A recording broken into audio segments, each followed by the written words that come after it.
Durante la segunda mitad de 2018, las caravanas migrantes provenientes de Centroamérica se volvieron una de las noticias más transmitidas y compartidas entre la población de México.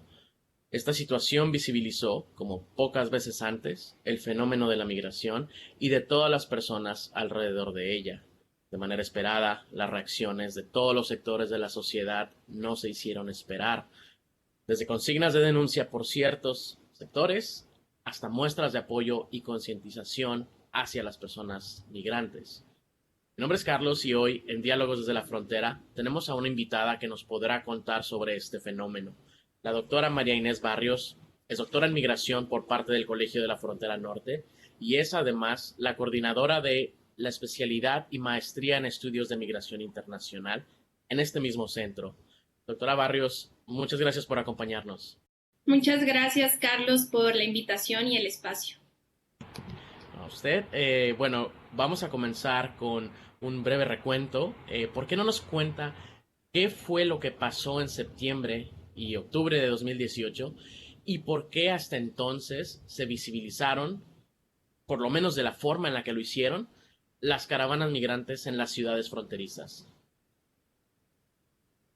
Sí, pues mira, Carlos, yo creo que es importante comenzar destacando que la migración centroamericana en tránsito por territorio nacional no es un fenómeno nuevo, sino que data de varias décadas atrás y que son personas que salen de sus lugares de residencia buscando mejores oportunidades de vida, que dejan sus países por situaciones de pobreza, migración y violencia, incluso destacando que varias localidades o departamentos de estos países presentan índices delictivos alarmantes y gran parte de este flujo migratorio tiene como finalidad llegar a Estados Unidos para solicitar algún tipo de protección internacional, algún tipo de visa o incluso cruzar de manera indocumentada. A finales de 2018 y principios de 2019, lo que observamos fue una situación novedosa de este flujo, particularmente pues por sus características, el volumen y sobre todo la forma en cómo llegaron a la frontera sur del país, en donde se destaca que llegaron miles de migrantes centroamericanos, particularmente hondureños, esto de una forma, podríamos decir, organizada a través de caravanas y con una presencia significativa de mujeres y menores de edad. Y ellos, bueno, venían hacia territorio nacional con la finalidad de transitar por varias entidades federativas de México, llegar a la frontera sur y solicitar asilo político en Estados Unidos. Y bueno, siendo un flujo tan grande, pues se volvió cada vez más visible en las ciudades de la frontera norte como Tijuana, Ciudad Juárez, Matamoros y Reynosa, en donde podríamos decir que estas ciudades pues se volvieron su última parada en México antes de ingresar a Estados Unidos o de iniciar con este proceso de solicitud de asilo político, que destacando, bueno, que yo creo que un aspecto que hay que destacar es que estos procesos para iniciar una solicitud de protección internacional pues podrían ser un poco tardados por la misma naturaleza del proceso y aunado a los cambios en materia de política migratoria, pues muchas de estas ciudades fronterizas se volvieron espacios prolongados de espera de estos migrantes y eso fue lo que las volvió de cierta manera visibles ante este fenómeno. Muy bien. Eh, Tijuana suele ser considerada una de las fronteras más activas y dinámicas del mundo, no solo en términos migratorios, y sin embargo, Ciudad Juárez comenzó a adquirir un papel protagónico en relación a este fenómeno. ¿A qué se debió este desplazamiento en el foco de atención? Sí. Eh, yo creo que al igual que Tijuana, Ciudad Juárez ha sido una ciudad constituida por migrantes. Sin embargo, en las últimas décadas hemos presenciado una reconfiguración de su propia dinámica, particularmente migratoria, por diversos o diferentes eventos, ¿no? Los cuales han hecho que Ciudad Juárez, a diferencia de Tijuana, dejara de ser ese polo de atracción para flujos migratorios, porque incluso en cerca del 28, entre el 28 y 29% de la población de Ciudad Juárez es migrante. Son personas que no nacieron en Ciudad Juárez. Y Ciudad Juárez había tenido una dinámica muy particular, incluso desde la década de los 40, con el programa Bracero. La ciudad fue uno de los principales puntos de concentración de braceros, ya que en El Paso, Texas, la ciudad vecina, pues se encontraba el centro más grande de contratación agrícola. En los 80s y en los 90s, con la llegada, la instalación y la consolidación de la industria manufacturera, pues llegaron personas de todo el país para abastecer la demanda de mano de obra existente, por lo cual había una migración interna importante. La ciudad seguía siendo uno de los puntos de cruce hasta ese entonces más importantes hacia Estados Unidos, esto para migrantes internacionales y migrantes internos. Sin embargo, a partir justo de la década de los 90, pues se comenzaron a presentar diferentes eventos que dejaron que Ciudad Juárez dejara de ser ese polo de atracción o estuviera dentro podríamos decir, dentro de la opinión pública como en donde se destacara el fenómeno migratorio. En la década de los 90, cuando se empieza con este reforzamiento en la frontera por parte de Estados Unidos y el cambio en políticas migratorias, en la frontera justo Ciudad Juárez-El Paso, pues es donde se implementa el primer programa para desincentivar el flujo migratorio irregular, que fue el programa Bloqueo. Y desde entonces, con mayor infraestructura y mayor presencia de agentes fronterizos, pues Ciudad Juárez deja de ser ese polo o ese punto de cruce, ¿no? Después, en 2008, con la crisis económica de Estados Unidos, se dan altas tasas de desempleo, hay un contexto de violencia muy importante. Ciudad Juárez se vuelve la ciudad más violenta del mundo, entonces deja de ser ese polo de atracción para migrantes internos, incluso empieza a expulsar personas, ¿no? En lugar de recibir personas, las personas se van de Ciudad Juárez. Por el mismo contexto de violencia, dejan de repatriar a personas en Ciudad Juárez, y eso cambia y hace que el fenómeno migratorio pues ya no sea tan visible, ¿no? Ya no sea tan visible como en Tijuana. Y esto, un punto importante es que Ciudad Juárez no tenga una estructura tan sólida de apoyo a atención a migrantes como sí se ha construido en Tijuana. Pero a finales de 2018, pero particularmente en el caso de Ciudad Juárez, el primer trimestre de 2019, se va una confluencia de diversos flujos migratorios, particularmente personas, migrantes extranjeros, solicitantes de asilo político en Estados Unidos. Y para octubre de 2019, Ciudad Juárez se convirtió en el principal punto de concentración de migrantes extranjeros. Se tenía el 35% de los casos asignados a una corte de migración para seguir con un proceso de asilo bajo los protocolos de protección a migrantes, y sobre todo se da de cierta manera una crisis de atención a personas migrantes en Ciudad Juárez, y eso es lo que hace que se vuelva un foco de atención en este fenómeno. Muy bien, sin duda la relevancia que adquiere Ciudad Juárez también contribuye a que en 2019 se lleve a cabo la encuesta a migrantes internacionales en tránsito a través de Ciudad Juárez. ¿Por qué no nos cuenta más sobre ella después del corte? Con gusto. Muy bien, vamos a hacer un breve corte, pero regresaremos para seguir profundizando en el tema. Seguimos en Diálogos desde la Frontera. Les recuerdo que estamos con la doctora María Inés Barrios, experta en migración. Antes del corte, se había lanzado una pregunta sobre la encuesta a migrantes internacionales en tránsito a través de Ciudad Juárez. ¿Por qué no nos cuenta en qué consistió dicha encuesta y cuál fue su participación en ella?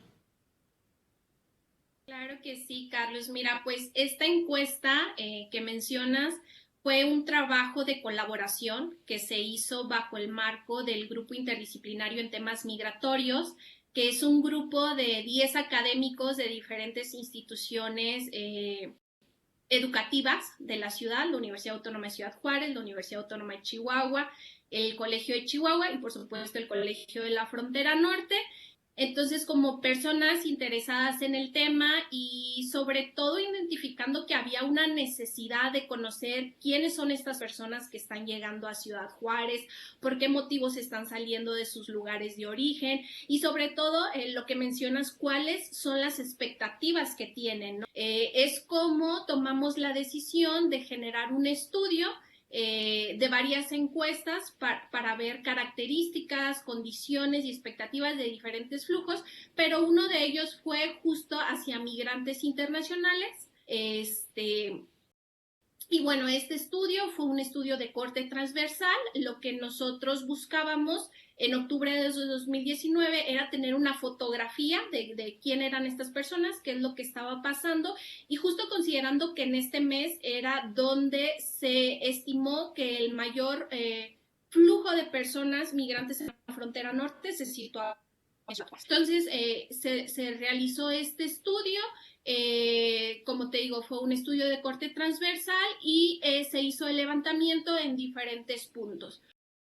Uno de ellos fue el Centro de Atención Leona Vicario, que es un centro federal de atención a personas migrantes. Se hizo en el Centro de Atención a Migrantes por parte del gobierno del estado de Chihuahua. Se hizo, y yo creo que el mayor punto donde se captó personas justo fue en el punto de retorno en Pipí o en el punto en donde están regresando las personas de alguna corte de migración y en otros albergues de la ciudad, ¿no? En este caso se aplicaron un total de 594 cuestionarios y creo que una de las ventajas de esta encuesta era que a partir de un informante clave nos permitía obtener información del núcleo familiar, porque algo que nosotros identificábamos es que había una presencia significativa de menores de edad, ¿no? Y a partir de ahí nosotros pudimos captar información de más de 1,050 personas en este estudio. ¿Cuáles fueron los resultados, o por lo menos los principales resultados sociodemográficos de la encuesta? Respecto a las características sociodemográficas, uno de los puntos yo creo que más relevantes fue la distribución por sexo y la distribución por edad de estas personas.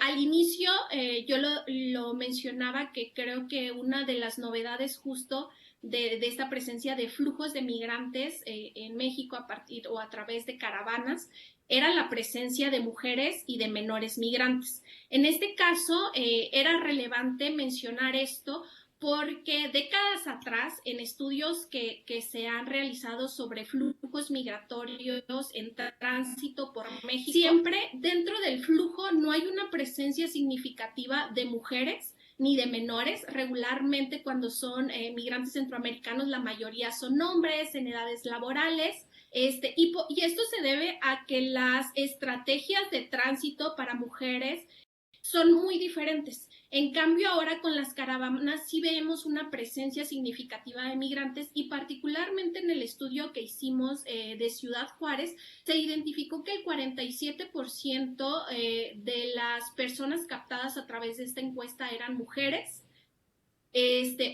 Otro de los aspectos es que cerca del 35% eran menores de edad, personas menores de 17 años, aunque una mayor concentración, cerca del 25%, en menores de 0 a 12 años. Y bueno, y que es una población joven, aunque vienen en núcleos familiares, este desplazamiento se ha dado a través de flujos o de núcleos, perdón, familiares. Hay una presencia mínima de personas menores, mayores de 50 años, únicamente el 3%, el 2.72% son personas mayores de 50 años y la mayor concentración de esta población se da en personas de 25 a 34 años. En este caso también destacamos que el 32% de los migrantes en Ciudad Juárez provenían de Honduras, el 25% de Guatemala y el 19% de Cuba, aunque también se identificaron personas de El Salvador, de Ecuador, Nicaragua, Venezuela y Perú. Aquí uno de los puntos importantes que me gustaría destacar Es que aunque en la encuesta captamos que el 19% son personas de origen cubano, nosotros al comparar con otros datos, consideramos que hubo un subregistro justo de estos migrantes de nacionalidad cubana, ya que hay una presencia muy significativa y dentro de los registros que lleva el CAIN de personas que van a hacer su entrevista, cerca del 50% son personas de origen cubano. Muy bien. Además de estos resultados de corte sociodemográfico, ¿hay algún otro rubro que haya podido arrojar algún otro tipo de resultado, quizá cultural? Bueno, mira, en este aspecto, más que cultural, nosotros captamos, como les mencionaba, era las características sociodemográficas, las condiciones en las que están y las expectativas. Pero justo uno de los datos yo creo que más relevantes en el caso particular de Ciudad Juárez es que la mayoría de estas personas viven en un albergue. A pesar de que ha pasado más de un año de la presencia de estas personas en la ciudad, el 61% de estas personas están en un albergue, solamente el 20% renta algún departamento y otro de los datos importantes que nosotros pudimos identificar es que el 62% de estas personas ya había acudido al menos en una ocasión a alguna cita en la corte. Y pero el 100% ya estaba en una lista de espera. Y también otro de los puntos relevantes que nosotros pudimos identificar es que captamos personas que incluso ya habían asistido a una quinta corte de migración en El Paso, Texas, y a pesar de estar en su quinta corte, aún no había ninguna resolución de su caso. Muy bien. Bueno, sin duda son datos interesantes. Vamos a hacer una pausa, pero vamos a continuar con esta discusión al regreso. Seguimos en Diálogos desde la Frontera con la presencia de la doctora María Inés Barrios, experta en migración y coordinadora de la especialidad y maestría en migraciones internacionales en el COLEF. Doctora Barrios, antes del corte nos hablaba sobre los resultados sociodemográficos de la encuesta. ¿Qué nos puede decir sobre las condiciones actuales en 2020 y considerando todo lo que ha pasado este año y las expectativas de las personas migrantes en México? Sí, mira, como parte de este estudio que se hizo exactamente hace un año, nosotros identificamos, o una de las preguntas que nosotros realizábamos era justo sobre las expectativas inmediatas que tenían las personas migrantes en Ciudad Juárez en caso de que su proceso de asilo político les fuera negado o que ellos mismos desistieran de este proceso. En ese caso, una de las cuestiones que nos sorprendió es que un gran porcentaje de estos inmigrantes mencionaron o que en cierto momento habían pensado quedarse en México, esto cerca del 40% de manera general. Pero si lo analizábamos particularmente por nacionalidades, algo que destacó es que cerca del 80% de las personas de nacionalidad cubana mencionaban que deseaban quedarse en México, no necesariamente en Ciudad Juárez, pero sí en territorio nacional, ¿no? Y bueno, otra de las, ya de manera general, otro de los aspectos que se destacó, el principal, era que el 33% de la población encuestada mencionó que deseaba regularizarse en México. El 20% mencionó que quería, en caso de que su proceso le fuera negado, deseaban retornar a su país de origen. Aunque uno de los aspectos que se destaca es que el 32% de las personas no sabía qué hacer o no había decidido qué hacer. Y esto nos habla pues del contexto de incertidumbre que estaban viviendo. Ahora, a un año de estos resultados, justo lo que vemos o lo que hemos explorado a través de los recorridos de campo que hemos hecho a través de los diferentes albergues en la ciudad, es que se han acentuado estas expectativas, particularmente en las personas que han decidido quedarse en México y que la incertidumbre se ha agudizado cada vez más, no solamente por estas acciones en materia política migratoria, como fue la cuestión de la suspensión de las cortes de inmigración en Estados Unidos, la prolongación de sus estancias en las ciudades fronterizas por el programa o los protocolos de protección a migrantes, sino también por la cuestión de la pandemia que ha repercutido en todos los ámbitos de la sociedad, ¿no?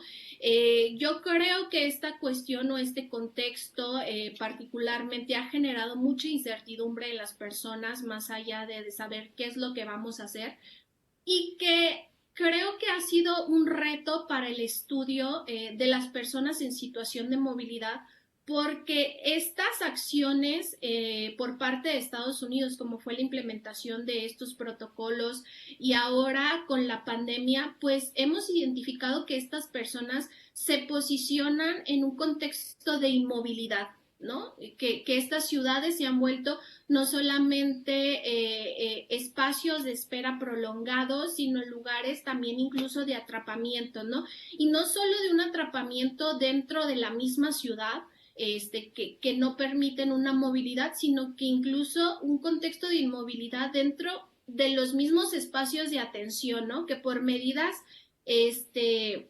sanitarias, pues incluso ni siquiera tienen la posibilidad o la oportunidad de salir de estos albergues. Entonces, esto ha generado, como te decía Carlos, mayor incertidumbre, pero también vemos impactos en la salud mental y emocional de estas personas, y más considerando que el gran porcentaje son menores de edad. Claro, una pregunta que tal vez no tiene que ver directamente con la encuesta o con las expectativas de las personas migrantes, pero como una persona que tiene una amplia experiencia en campo y conociendo la situación de los albergues y de las mismas personas en situación de tránsito, ¿qué es lo que más te ha sorprendido hasta ahora? ¿Qué es lo que más, qué es eso con lo que más se queda uno al momento de estar viviendo este tipo de experiencias?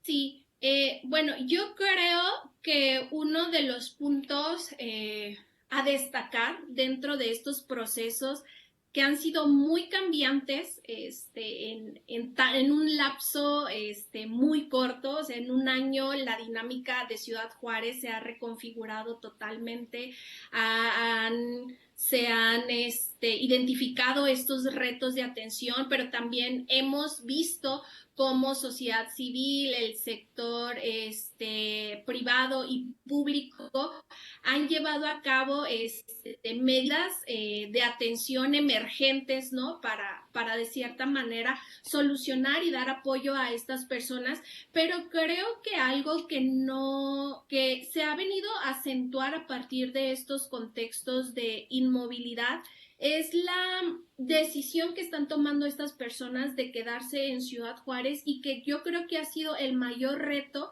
para organizaciones de sociedad civil, agencias internacionales que tienen presencia en Ciudad Juárez y dependencias gubernamentales, de poder establecer estrategias para llevar a cabo los procesos de integración. Porque yo creo que